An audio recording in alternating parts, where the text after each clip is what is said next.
Bueno, espero que todos ya estemos conectados o esperamos a que otros puedan conectarse en los próximos minutos.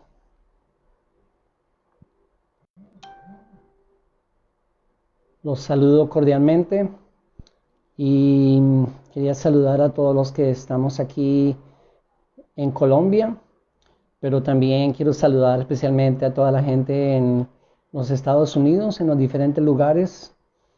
Muchos de ellos gente muy querida, los saludo y les envío un gran abrazo. También en México y en otros lugares, si nos están viendo, un saludo especial para todos. Los recordamos mucho a todos los que conocemos y los que no, esperamos conocerlos muy pronto.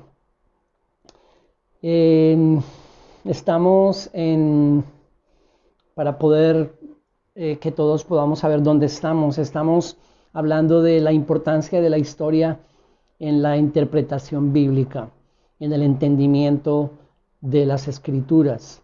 La historia es muy importante. La vez pasada estuvimos enfocados en dos cosas básicamente, y estoy resumiendo. Una, el cómo la Biblia nos invita a defender la verdad, a creerla y a estudiarla, pero a defender la verdad. Estuvimos en Judas, en el capítulo 1, en los versículos del 1 al 3, y vimos cómo esa es la invitación de la Biblia, la exhortación de las Escrituras a defenderla. Y luego estuvimos hablando de la era apostólica, de una era tan importante, y básicamente estamos hablando del primer siglo. ¿Qué fue lo que sucedió en el primer siglo? Encontramos los apóstoles, Jesús escogiendo a sus apóstoles, entregándoles una doctrina a ellos y luego diciéndoles que ellos debían entregar a su vez esa doctrina a la iglesia naciente, que es lo que nosotros conocemos como la iglesia primitiva. Pero en esos primeros años, en ese primer siglo, primeros 100 años, el Nuevo Testamento fue escrito y esta verdad apostólica quedó registrada aquí en la Biblia, en el Nuevo Testamento, y hasta el día de hoy no ha cambiado ni va a cambiar. Esa es la verdad que debemos nosotros seguir.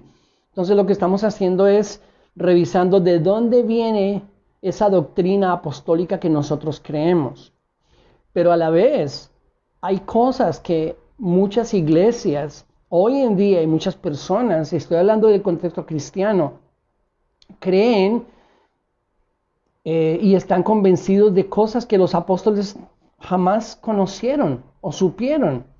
Y ahí hay un problema, y es cuando muchas de las cosas que muchos creen hoy en día y enseñan como doctrina cristiana y bíblica no está de acuerdo con la doctrina apostólica. Entonces, ese es uno de los inconvenientes. Por eso necesitamos ir a la historia y poder entender el desarrollo de esa verdad, de dónde viene esa doctrina cristiana que nosotros creemos. Entonces hablamos de los apóstoles y hablamos de cómo fue escrito el Nuevo Testamento. Dijimos que el último apóstol que murió fue Juan al final del primer siglo y que tal vez es lo que se cree por las tradiciones y lo que está escrito, que fue el único que no fue martirizado. De todos los apóstoles, parece que Juan murió de causas naturales, pero todos los demás dieron su vida por esa verdad que el Señor Jesús les había entregado y que ellos a su vez entregaron a esta iglesia naciente.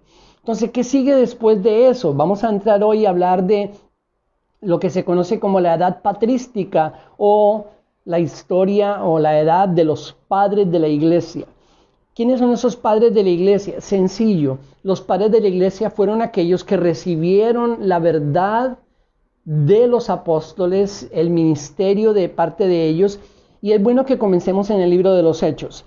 ¿Qué es lo que el libro de los Hechos nos dice? El libro de los Hechos nos dice que comenzaron a plantarse congregaciones o a iniciarse congregaciones en diferentes partes del imperio. Vayan por favor ahí en sus Biblias, solo para ver un ejemplo, en Hechos capítulo 14. Hechos capítulo 14, vayan al versículo 23 de Hechos 14. En el versículo 23 dice: después que les designaron ancianos en cada iglesia, habiendo orado con ayunos, los encomendaron al Señor en quien habían creído. Entonces los apóstoles y después muchos otros que salieron por diferentes partes del imperio comenzaron a plantar comunidades de cristianos y eran muy diferentes a lo que nosotros hoy en día conocemos como las iglesias o las congregaciones, pero básicamente eran grupos de personas que se reunían para poder aprender esa doctrina apostólica y animarse unos a otros en la fe. Entonces muchas congregaciones fueron plantadas y también nos dice específicamente, por ejemplo aquí en el versículo que acabamos de leer en Hechos 14:23, que ellos comenzaron a designar ancianos, gente encargada, líderes de esas comunidades. El modelo que se nos muestra en el libro de los Hechos no era que ellos dejaban una sola persona, porque ese es el modelo que nosotros hoy en día más conocemos, sobre todo en nuestro contexto latinoamericano, pero ellos dejaron grupos encargados, grupos de líderes, grupos de ancianos, obispos. La palabra obispo significa pastores, la misma palabra. Y eso fue lo que sucedió. Entonces comenzó a multiplicarse y comenzó a extenderse el evangelio de Jesucristo por todo el imperio romano. Yo les quería invitar a que cuando ustedes puedan vayan y busquen en el internet la extensión del evangelio en el imperio romano, en el tiempo de los apóstoles.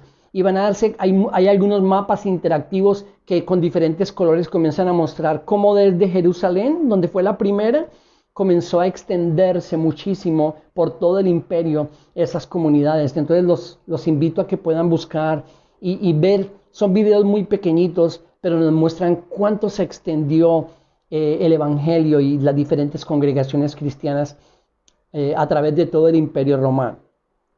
Entonces cuando hablamos de los padres de la iglesia, estamos hablando, repito, de los discípulos de los apóstoles, gente que muchos de ellos, no todos, estuvieron con ellos, los conocieron, o a Pedro, o a Juan, o a cualquiera de los apóstoles, a Santiago, y lo que recibieron de ellos fue la doctrina apostólica, la enseñanza que ellos ya en ese tiempo estaban defendiendo. Déjeme darle algunos ejemplos, no podemos mencionar muchos por tiempo, pero quiero mencionar algunos que fueron muy importantes. Clemente de Roma, por ejemplo. Este Clemente de Roma fue un hombre de Dios, pastor ahí en esa comunidad, en esa congregación de cristianos en la ciudad de Roma. Parece que fue el tercero o cuarto después de que esa iglesia se inició. Pero Clemente de Roma es un hombre muy conocido, ahí está en la historia, no solamente en la historia cristiana, pero en muchos otros libros seculares de historia. Esta es una persona real que existió, que estuvo ahí en Roma y él fue pastor de esa iglesia. También todos estos hombres fueron muy prolíficos en escribir. Entonces Clemente de Roma estuvo ahí, fue anciano de esa comunidad. Otro, Ignacio de Antioquía. Entonces acuérdense de la iglesia en Antioquía. Años después, este hombre Ignacio fue pastor ahí en esta iglesia, en la iglesia de Antioquía. Y también fue un hombre que escribió muchísimo. Las historias de ellos son muy, muy tremendas y sería muy bueno que pudiéramos, cuando tengamos la oportunidad, leerlas. Porque miren, por ejemplo, lo que pasó con Ignacio. Él fue pastor allá, pero llegó un momento donde fue perseguido y fue capturado, lo arrestaron y se lo llevaron para ser martirizado en Roma. Durante ese viaje que ellos hicieron con él, desde Antioquía hasta Roma, escribió 7 cartas que son muy famosas y muy importantes, camino a Roma, a su martirio, hasta que llegó a Roma y fue martirizado allá. Aunque todas estas personas, todos estos hombres de Dios fueron, repito, escribieron mucho, muy prolíficos en escribir, todos esos escritos que son muy importantes y son muy históricos, no son parte del canon del Nuevo Testamento que nosotros tenemos hoy en día, pero sus escritos son muy importantes. Entonces, Clemente de Roma, Ignacio de Antioquía, uno más, Policarpo de Esmirna. Él fue pastor en Esmirna, y ya Esmirna nos suena porque acordémonos de las iglesias en el Apocalipsis a las que el Señor les manda el mensaje, las 7 iglesias de Apocalipsis 2 y 3. Policarpo fue pastor en Esmirna. Él fue discípulo de Juan, conocido del apóstol Juan. También fue martirizado más o menos en el año 168. Su historia también es muy linda, muy interesante. Resulta que Policarpo siguió al Señor Jesús y lo sirvió por 86 años. 86 años. Y al momento de que lo iban a matar, le dijo el gobernador, le dijo, mire, hay una oportunidad para que usted simplemente niegue a ese Cristo en el que usted cree y proclama, simplemente maldígalo y yo ya firmo la orden para que se le perdone la vida y usted queda libre. Le dijo el gobernador a Policarpo, y Policarpo le respondió, y eso todo está registrado en la historia, él le respondió, yo he servido al Señor Jesús por 86 años y nunca me ha fallado, siempre me ha sido fiel, 86 años, y usted me pide que en un minuto yo lo niegue y le sea infiel. Por lo tanto, fue martirizado Policarpo, pastor de Esmirna. Y hay uno más, Papías de Hierápolis. Él también fue discípulo de Juan, también fue martirizado, muchos de ellos, la gran mayoría de ellos, perseguidos por el imperio y murieron como mártires. Entonces, cuando hablamos de todos estos hombres, Clemente, Ignacio, Policarpo, Papías y muchos otros, estamos hablando de algunos de ellos conocedores de los apóstoles, discípulos de ellos, como por ejemplo Policarpo, otros que recibieron de otra forma la enseñanza apostólica y la continuaron, siempre guardando y luchando y defendiendo esa fe que les había sido entregada. Quiero repetir algo que yo dije en la sesión pasada, y es que si miramos de una forma muy general la historia, por lo menos parte de la historia, los primeros 100 años, la conformación de este Nuevo Testamento, se escribió el Nuevo Testamento de los apóstoles para la iglesia naciente. Pero luego esos siguientes siglos, por lo menos 8 siglos, gente defendiendo la verdad de enemigos de la verdad, porque hubo muchísimos enemigos de la verdad, y a eso quiero que pasemos ahora. Entonces ya hablamos de los hombres, padres de la iglesia, que recibieron la doctrina de los apóstoles y la continuaron defendiéndola. ¿Cuáles fueron entonces esos enemigos de la iglesia? Muchos. Vamos a mencionar 2 que para mí son tal vez los más importantes, enemigos de la iglesia de Cristo en ese tiempo. El primero, por supuesto, el Imperio Romano, porque fue un perseguidor terrible de la iglesia por siglos. Sí hubo periodos mucho peores que otros, pero en general el imperio siempre persiguió la iglesia. Periodos bien fuertes de persecución, como por ejemplo el de Nerón, el emperador, y Domiciano también, que desterró a Juan.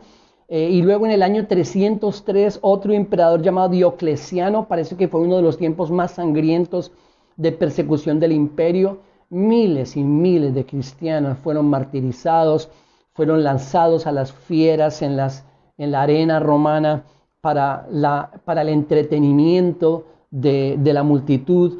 Entonces el imperio persiguió muchísimo a los cristianos y por supuesto a los encargados y a los pastores, a los obispos. Muchos de ellos dieron su vida. Miren lo que por ejemplo escribe Tertuliano, que fue un historiador, acerca de esa persecución del imperio a los cristianos. Él dice: si el río Tigris llega a las paredes, si el río Nilo no cubre los campos, si el cielo no se mueve, o si la tierra lo hace, si hay hambre o si hay plagas, el grito es rápido. Los cristianos a los leones. Eso escribió Tertuliano. Eran apuntados como culpables por todo lo que ocurría malo en el imperio. Entonces, de ahí en adelante, todo lo malo que ocurría, la culpa de los cristianos, por supuesto, falsamente acusados, y eran llevados a la arena y a ser devorados por las fieras. Otra cosa interesante de esa persecución, miren, los cristianos en ese tiempo eran acusados de que ellos tenían prácticas abominables. ¿Saben de qué los acusaban? Los acusaban de que los cristianos salían en las noches y se comían niños en los bosques, y que bebían la sangre de esos niños. Y muchos dieron su vida por esa falsa acusación. ¿Saben por qué los acusaban de eso? Los romanos tenían una práctica absolutamente abominable, y es que cuando cualquiera de los niños romanos nacía con algún defecto, con algún problema, eran abandonados en los bosques para que fueran devorados por las fieras. Esta era una práctica romana que está escrita en los anales de la historia. Era una práctica abominable que esta gente hacía. Abandonaban a los niños para que fueran devorados por las fieras.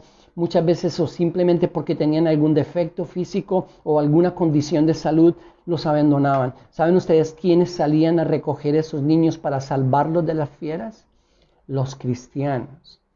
Los cristianos salían en las noches a los bosques sabiendo que los romanos hacían eso para recoger esos niños y salvarles la vida, y por hacer eso eran acusados de que ellos comían niños, porque los acusaban de que salían y encontraban niños y luego escuchaban lo de la cena y lo de la sangre y el cuerpo, y todo esto era simplemente usado para acusarlos. El Imperio Romano fue un tremendo enemigo de la iglesia. Todos esos primeros siglos fueron perseguidos por el imperio. Repito, una de las épocas más violentas y sangrientas, el año 303 bajo el emperador Diocleciano, que persiguió a los cristianos. Entonces, primer enemigo de la iglesia, el imperio y su persecución. Pero el segundo enemigo, la herejía. ¿Qué es eso de herejía? Herejía, desde ese tiempo se entendió que era toda enseñanza que no estaba de acuerdo con la sana doctrina. ¿Cuál era la sana doctrina? La apostólica, las enseñanzas de los apóstoles. La vez pasada vimos el fundamento de la iglesia. Entonces, si algo estaba en contra de ese fundamento que había sido enseñado por los apóstoles, era considerado una herejía. En el Nuevo Testamento, a esa enseñanza apostólica también se le llama la fe, o también se le llama el evangelio. El evangelio, el conjunto de doctrinas, de verdades que fueron enseñadas por los apóstoles, se conocen en el Nuevo Testamento también como la fe. Judas la llama la fe, pero también el evangelio. Y si quieren, por favor, buscar conmigo en sus Biblias, vayan a Gálatas en el Nuevo Testamento. El libro de Gálatas, escrito por Pablo, en el capítulo 1, Gálatas capítulo 1, vayan al versículo 6.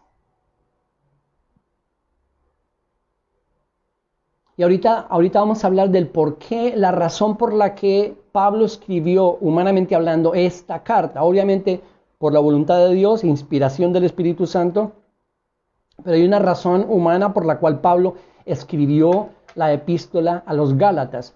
Pero primero leamos, capítulo 1, versículo 6. Me maravillo de que tan pronto hayáis abandonado al que os llamó por la gracia de Cristo para seguir un evangelio diferente, que en realidad no es otro evangelio, solo que hay algunos que os perturban y quieren pervertir el evangelio de Cristo. Pero si aún nosotros, versículo 8, o un ángel del cielo os anunciara otro evangelio contrario al que os hemos anunciado, que sea anatema, que sea maldito.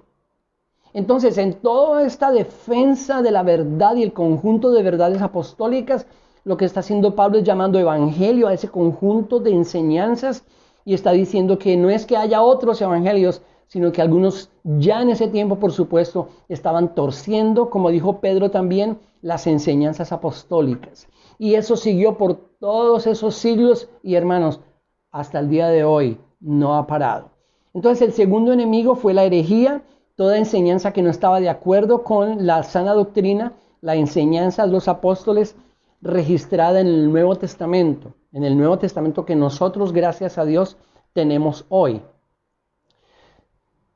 Podríamos hablar de muchos de esos ataques a la sana doctrina, pero yo quería hablar de dos, porque no podemos por tiempo hablar de otros, pero estos dos son muy importantes. El primero fue uno que comenzó desde el tiempo de los apóstoles, y ahora sí, fue la razón por la que Pablo escribió la epístola a los Gálatas, y fue a causa de los judaizantes. Los judaizantes. ¿Quiénes eran esos judaizantes? Pretendían que la iglesia del Nuevo Testamento viviera bajo las leyes del Antiguo. No concebían que el plan de Dios no fuera exclusivo de los judíos. Eso fue lo primero complicado para ellos. Acuérdense que aún hasta para Pedro fue complicado, pero obviamente Pedro, al recibir de parte de Dios la revelación de que algo completamente diferente estaba sucediendo, Dios estaba estableciendo algo completamente diferente, que era la iglesia, Pedro obviamente entendió, pero para muchos era muy complicado y muchos de ellos simplemente no lo quisieron aceptar y se convirtieron en gente que comenzó a estorbar el crecimiento de la iglesia y el trabajo de los apóstoles. Ellos querían poner toda esta iglesia naciente del Nuevo Testamento en el Antiguo, bajo la ley del Antiguo Testamento. No solamente la ley del Antiguo Testamento, pero cientos de nuevos preceptos y leyes que ellos habían inventado en la tradición y habían añadido a la ley. Muchas cosas que simplemente se habían inventado. Por eso Cristo en una ocasión les dijo, ustedes enseñan como doctrina de Dios mandamientos de hombres, porque ellos los habían inventado. Entonces los judaizantes fueron un tremendo problema en el primer siglo, en el tiempo de Pablo, de Pedro, de la iglesia naciente. Y si vamos a Hechos capítulo 15. Hechos capítulo 15. Y ahí en Hechos 15 vamos a leer los primeros 5 versículos, porque estamos hablando del problema de los judaizantes. Dice el versículo 1, y algunos descendieron de Judea y enseñaban a los hermanos, a los nuevos creyentes. ¿Qué les enseñaban? Si no circuncidáis conforme al rito de Moisés, no podéis ser salvos, les decían. Como Pablo y Bernabé tuvieran gran disensión y debate con ellos, los hermanos determinaron que Pablo y Bernabé y algunos otros de ellos subieran a Jerusalén a los apóstoles y a los ancianos para tratar esta cuestión. Así que siendo enviados por la iglesia, pasaron por Fenicia y Samaria, relatando detalladamente la conversión de los gentiles y causaban gran gozo a todos los hermanos. Por si alguno no entiende los términos, los gentiles somos todos los que no somos judíos. En los términos del Nuevo Testamento, los judíos de esa nación y todos los que no somos judíos somos los gentiles. Versículo 4. Cuando llegaron a Jerusalén, fueron recibidos por la iglesia, por los apóstoles y los ancianos, e informaron de todo lo que Dios había hecho con ellos. Versículo 5. Pero algunos de la secta de los fariseos. ¿Cómo así? ¿Hasta los fariseos? Mire dónde están los fariseos. Y estamos hablando de los inicios de la iglesia. Y ahí estaban los fariseos que habían creído, se levantaron diciendo, es necesario circuncidarlos y mandarles que guarden la ley de Moisés. Por supuesto, Pablo, ni Bernabé, ni muchos otros estaban de acuerdo en lo absoluto con esto. Y fue una lucha de muchísimo tiempo, muchísimos años. Pablo escribió Gálatas por eso, diciéndoles a los hermanos de la iglesia en Galacia, no se dejen esclavizar por los judaizantes. Porque por supuesto no era el plan de Dios. Quería leerles algo que encontré de parte de un pastor teólogo que se llamó Gresham Machen. Y él dice lo siguiente respecto a los judaizantes y a ese tiempo. ¿Dónde encontramos esta herejía hoy? La de los judaizantes. En cualquier doctrina o enseñanza que diga que la salvación en Cristo depende en alguna forma de ritos, ceremonias o comportamientos humanos. Voy a repetirlo, que es absolutamente importante. ¿Dónde encontramos esa doctrina de los judaizantes aplicada hoy en día en nuestro medio? En cualquier doctrina o enseñanza que diga que la salvación en Cristo también depende en alguna forma de ritos o de ceremonias o comportamientos humanos. ¿Por qué? Básicamente lo que los judaizantes estaban diciéndoles a estos nuevos creyentes era, Cristo no es suficiente. La cruz no es suficiente. Está bien que crean en Cristo. Está bien que tengan su fe puesta en Él y en su obra en la cruz, pero no es suficiente. Tienen que circuncidarse y guardar la ley de Moisés si quieren ser salvos. Entonces, nuestro hermano, el que escribió esto, está diciendo, hoy en día cualquier doctrina o enseñanza que diga lo mismo, que diga que Cristo no es suficiente, que la muerte de Cristo en la cruz no es suficiente, sino que tenemos que añadirle algo más, como ritos o ceremonias, o ir a la iglesia, o cualquier tipo de comportamiento humano, está en contra de la enseñanza apostólica. Y ahí podríamos hablar, por ejemplo, de todo lo que tiene que ver con el legalismo en nuestra iglesia hasta el día de hoy, donde muchos todavía enseñan y creen y someten, y ya hemos hablado de eso a mucha gente, diciéndoles, tienen que hacer esto y vestirse así y comer esto y no comer y no vestirse y hacer esto y aquello si quieren ser salvos. Otro gran grupo que tenemos hoy en día son los adventistas, que en muchísimas cosas todavía están sometidos a la ley del Antiguo Testamento. Cristo no es suficiente, hay que ir a la ley del Antiguo Testamento. Legalistas, los adventistas y, quería mencionar este tercer grupo, muchos cristianos que todavía están convencidos que su salvación depende de Cristo y de su comportamiento, de sus obras. Ese no es el Evangelio. Ese no es el Evangelio, y era lo mismo que estaban enseñando los judaizantes. Cristo no es suficiente. Ustedes necesitan añadirle algo más a esa obra de Cristo en la cruz. Lo que la doctrina apostólica enseña es que la muerte de Cristo es absolutamente suficiente para nosotros. No necesitamos añadirle nada más a esa obra de Cristo. Y toda enseñanza, toda doctrina que trate de añadirle a la obra de Cristo no es la doctrina apostólica. Sigue diciendo él, el grave error de los judaizantes ni siquiera fue que quisieran llevar las ceremonias judías a la nueva iglesia, lo cual Dios nunca planeó, sino que predicaron una religión basada en méritos humanos y no la verdad neotestamentaria de la gracia divina. Así que el error de los judaizantes es un error muy moderno, al igual que antiguo. Se encuentra en la iglesia moderna, en cualquier enseñanza que presente al hombre alcanzando la salvación por cualquier acto humano y no por fe, o por cambios en su propio carácter en lugar de la justicia imputada de Cristo. Todas estas son formas de exaltar el mérito humano por encima de la cruz de Cristo, y son ataques al mismo corazón de la doctrina apostólica.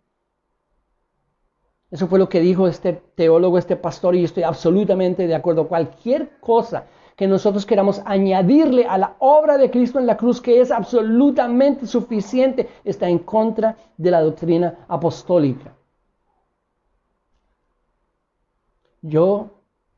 Es una opinión muy personal, de 10 cristianos que yo conozco, que he conocido todos estos años, 7 de ellos están convencidos hoy en día que su salvación se ha dado por una combinación entre la obra de Cristo en la cruz y su comportamiento o su buen comportamiento diario. Y todavía nosotros sabemos que muchos en nuestro contexto cristiano, muchos todavía creen que esa salvación que tienen en Cristo pueden adquirirla en la mañana, pero perderla en la tarde por algo que hicieron mal, y volver a recuperarla en la noche, pero a la mañana siguiente volvieron a perderla. Cualquier enseñanza que le añada a la obra de Cristo, que es absolutamente eficaz y suficiente, no es parte de la doctrina apostólica. Y ahí es donde tenemos que comenzar a recuperar esa doctrina apostólica y confrontar lo que nosotros creemos hoy en día con la doctrina que nos fue entregada del Señor Jesús a los apóstoles, a los padres de la iglesia y a través de los siglos hasta nosotros, registrada en el Nuevo Testamento. Los judaizantes. Un grupo más, los gnósticos. La palabra gnóstico significa conocimiento.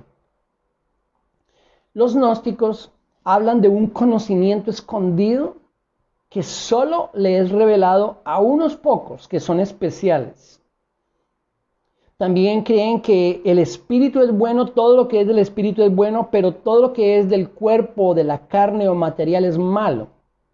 Por lo tanto creen, y desde ese tiempo por supuesto creen que Nosotros, por ejemplo, nuestro espíritu está atrapado en un cuerpo malo y necesita ser liberado. Y ese es el proceso en el que estamos, que es una mezcla grande entre algunas cosas de la doctrina apostólica y otras cosas que son creencias de otros lados. Por ejemplo, muchas corrientes del Oriente. Si ustedes revisan el gnosticismo, tiene mucho de budismo y de otras corrientes. Entonces lo espiritual es bueno, pero lo físico no, lo material es malo. Cuando Juan escribió su evangelio, que todos conocemos, o la gran mayoría, y hemos leído, Juan escribió su evangelio, y una vez más, razón humana, para refutar las falsas enseñanzas de los gnósticos en ese tiempo. La falsa enseñanza de los gnósticos acerca de la persona de Cristo, porque los gnósticos estaban enseñando que Cristo no era una persona divina, estaban negando la divinidad de Jesús, estaban diciendo que Jesús nunca tuvo un cuerpo, porque no pudo tener un cuerpo por cuanto la materia es mala. Rechazaban la encarnación, también estaban divididos en varias facciones. Por ejemplo, una de esas facciones de los gnósticos eran los docetistas, el docetismo, que lo que enseñaba era que Jesús aparentemente tuvo un cuerpo humano, pero no era un cuerpo humano, era una apariencia. Era una apariencia. Parecía un cuerpo, pero no lo era. Entonces, miren todos esos ataques a la doctrina apostólica, porque ¿qué enseña la doctrina apostólica? No, hasta hoy en día nosotros creemos que el Señor Jesús, mientras estuvo aquí en la tierra, por supuesto 100% Dios, pero también fue 100% hombre. La Biblia nos lo enseña así, el Nuevo Testamento nos lo muestra así, ratifica en los evangelios y las cartas que encontramos después, encontramos esta perfecta dualidad o deidad de Cristo. 100% Dios, 100% hombre. Entonces, Juan escribió su evangelio refutando eso, y por eso el primer versículo del evangelio de Juan, ¿qué dice? En el principio era el verbo, y el verbo estaba con Dios, y el verbo era Dios. El verbo era Dios. Entonces encontramos todos estos ataques de los gnósticos. Esos mismos gnósticos son los nicolaitas que encontramos, por ejemplo, en el libro del Apocalipsis. Repito, ese era un grupo bien grande que después se dividió en diferentes facciones, pero básicamente en general eso era lo que enseñaban. Ahora, ¿encontramos manifestaciones gnósticas en la iglesia hoy y a través de los tiempos? Sí, yo creo que sí, como lo creen muchísimos otros a través de toda la historia de la iglesia. ¿En qué, por ejemplo? En la idea que muchas veces muchos cristianos han tenido de que todo lo material es malo. Y en ese tiempo y tiempo después encontramos, por ejemplo, los ascetas. ¿Qué fueron los ascetas? Gente que dijo, no, todo lo de este mundo es malo, nos vamos a retirar y vamos a tratar de aplacar lo más que podamos toda la parte de la carne, y vamos a flagelar nuestro cuerpo, vamos a flagelar nuestra carne, y vamos a tratar de que solo nuestro espíritu tenga lugar en nuestra vida. Eso lo hicieron en ese tiempo. En este tiempo tal vez no está ese tipo de manifestaciones, aunque es posible que en muchos lugares todavía las haya. Pero ¿en qué podría manifestarse eso hoy en día? En muchos que no cuidan su cuerpo ni cuidan la salud porque no vale la pena. Y ahora mismo nada más podemos verlo en este tiempo de pandemia. Todavía hay algunos en las redes sociales, en el nombre de Dios y de la Biblia, supuestamente diciendo que somos cubiertos por la sangre de Cristo. No necesitan cuidarse, no necesitan quedarse en su casa ni usar tapabocas. Ustedes pueden salir y enfrentarse a cualquier virus en el nombre de Jesús. Eso no es doctrina apostólica, eso es gnosticismo. Tristemente también he conocido personalmente hermanos en Cristo con este tipo de ideas.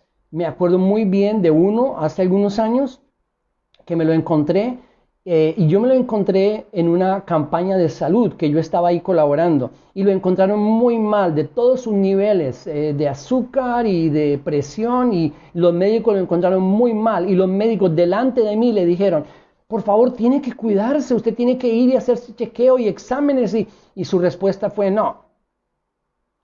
Yo no tengo ningún problema, Dios me cuida, yo no voy a hacerme ningún examen, no voy a tomarme ninguna medicina. Algunos años después estaba muerto. Entonces, la idea de que todo lo material es malo, nuestro cuerpo es malo, eso no es una idea bíblica. La Biblia dice que nosotros vamos a resucitar con un cuerpo diferente, pero con cuerpo. Entonces, hay muchas cosas que creemos que son bíblicas, no son bíblicas, son gnósticas.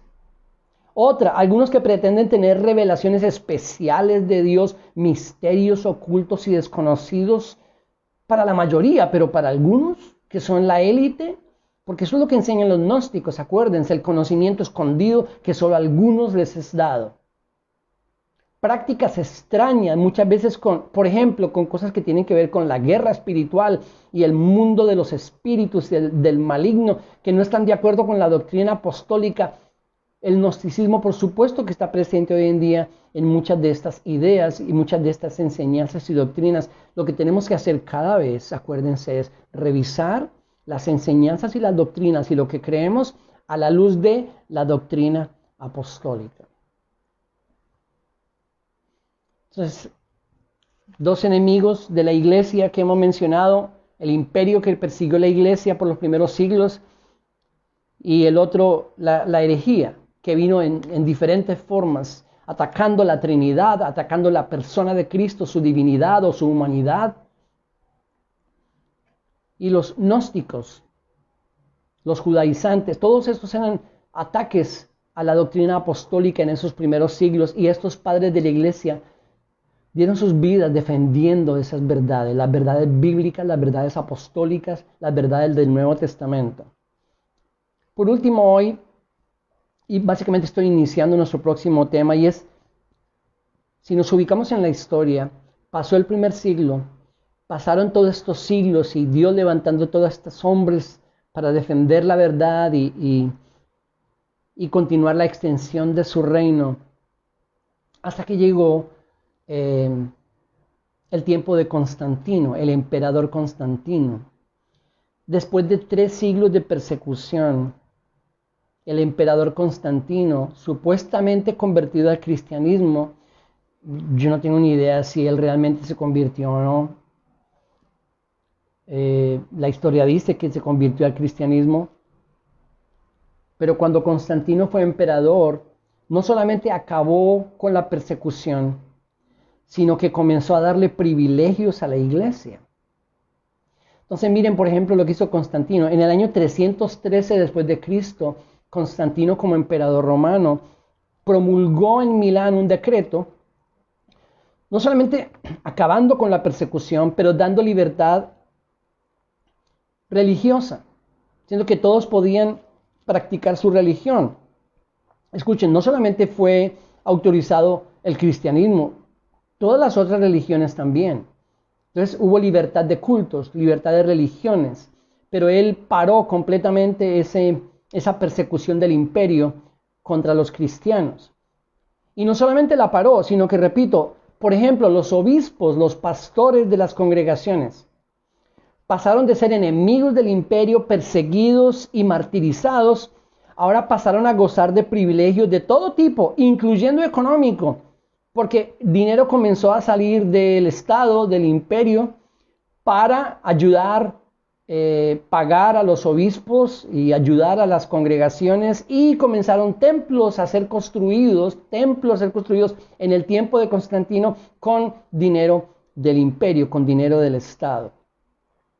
Aunque oficialmente nunca se declaró el cristianismo como la religión del imperio, muchos dicen que no se hizo oficial, pero que así era. Pero la unión de la iglesia y el Estado fue absolutamente clara de ahí en adelante. Entonces entramos a la época de Constantino, de cómo la persecución se detuvo, la iglesia cristiana comenzó a recibir privilegios y los obispos comenzaron a ser muchas veces pagos por el imperio, y comenzaron a ser construidos templos para las comunidades cristianas. Después Constantino mandó construir una ciudad que llamó Constantinopla, y esa ciudad no estaba ya llena de templos romanos a ídolos, sino que estaba llena de templos para los cristianos, para congregaciones cristianas. Entonces el panorama cambió completamente de un momento a otro en la historia con Constantino. Pero cuando hablamos de la doctrina, fue una época absolutamente triste, oscura, que ha dejado consecuencias hasta el día de hoy. Así que vamos a continuar ahí la próxima semana, el martes, a la misma hora. Acuérdense que pueden dejarnos sus preguntas aquí. No hemos recibido muchas. Me alegra que yo esté explicando también las cosas. No, yo sé que no es así. Por favor, anímense y déjenos sus preguntas, pero también si hay algo que ustedes quieren que oremos, nos encantaría poder orar por necesidades específicas o cualquier cosa. Entonces, no se olviden que aquí tienen la oportunidad de dejaros sus preguntas, déjenos sus preguntas. Si no entendí eso o una pregunta acerca de otra cosa y en el momento que podamos queremos responderla. Entonces, gracias por estar aquí, un abrazo grande y bendiciones.